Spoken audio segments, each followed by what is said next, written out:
is one of those annoying wannabe YouTube personality.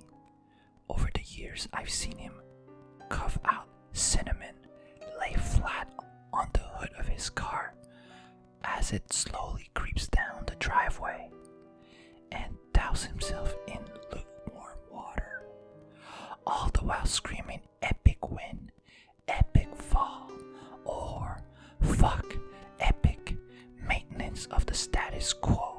For all I know, it can get tiring to watch him go about his shenanigans in pursuit of viral fame.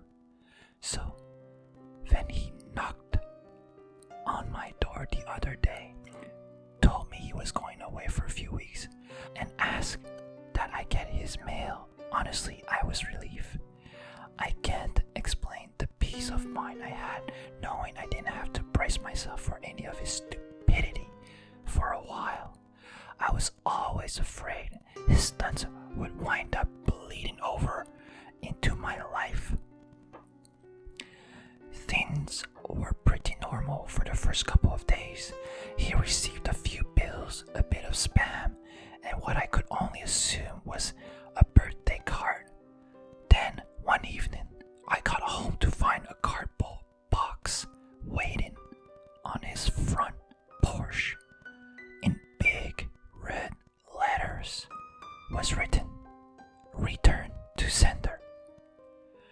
I'm no small fry, but I admit I had trouble lifting the box on my own. It was really freaking heavy. Lugging across the road to my house was even harder.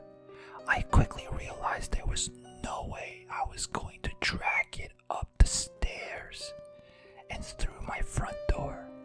I decided I'd leave this package in my garage. It wasn't like I kept my car in there. The garage door was a piece of shit that refused to open without a good thug and a whack. It was less trouble just leaving the car in the driveway than it was to fight with the garage door every morning and night.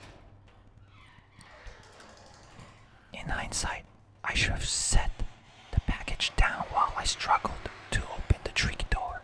But you know how it is when you've got a good grip on something. No point in settling down if you don't have to. It was as I kicked the door for a third time that I lost my grip on the package and it fell to the ground. I heard a light crack inside. Shit, I cursed. I hoped I hadn't broken anything important, but I figured I just wouldn't tell my neighbor about it and let him assume the break happened en route. Hands-free, I finally managed to get the garage door unstuck, and boy did it screech in protest as it rolled up and over me. I dragged the box the rest of the way, setting in the corner for whenever my neighbor would come back to claim it. And then I forgot all about it until a few days passed. That's it. I'm not sure exactly how long it took for the smell to waft in from the crack under the garage to house door, but it came in a slow progression. It was sickly sweet odor similar to a skunk, and for the first few days after I smelled it, I genuinely assumed that's exactly what it was. Roadkill that had left its mark on my house. It was only when I realized the scent was growing more intense instead of fading that I went looking for a source.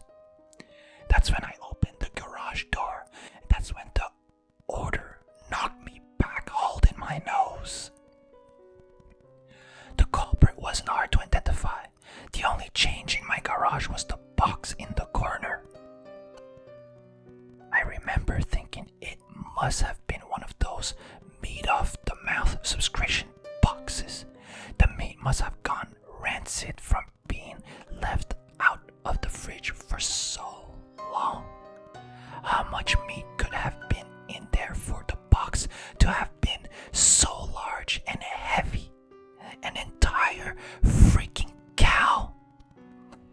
covered my nose as I approached the box, a pair of scissors in my hand.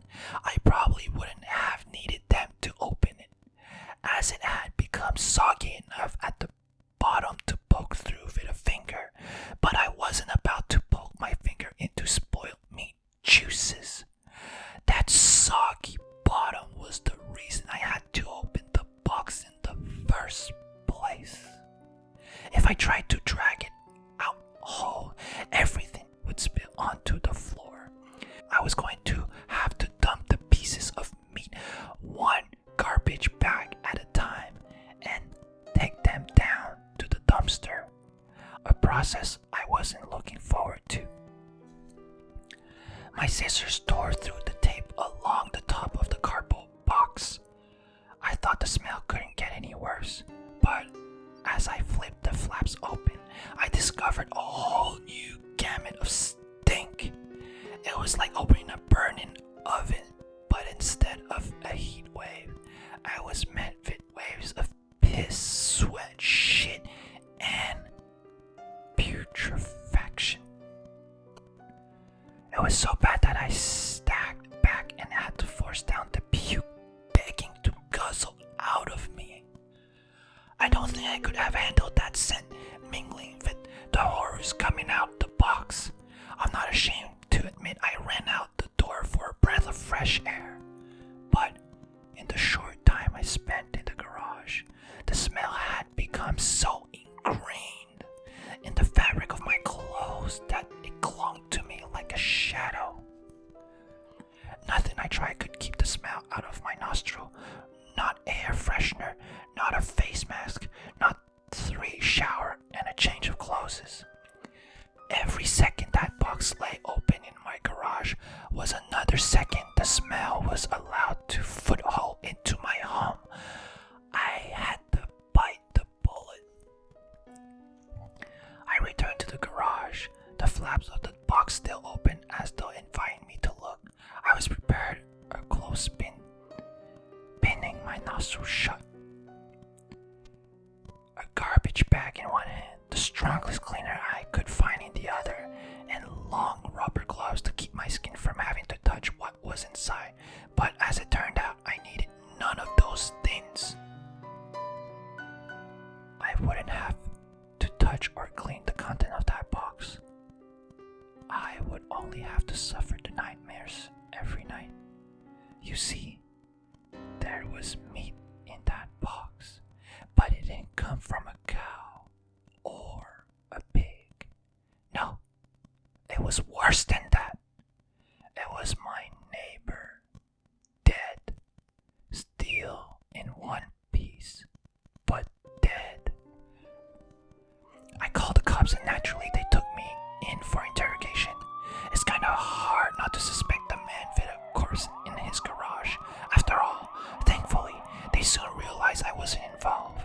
My DNA might have been all over that box. The smell might have left a mark throughout my house, but there was one piece of irrefutable evidence in my neighbor's own hand that proved my innocence: a vlogging camera.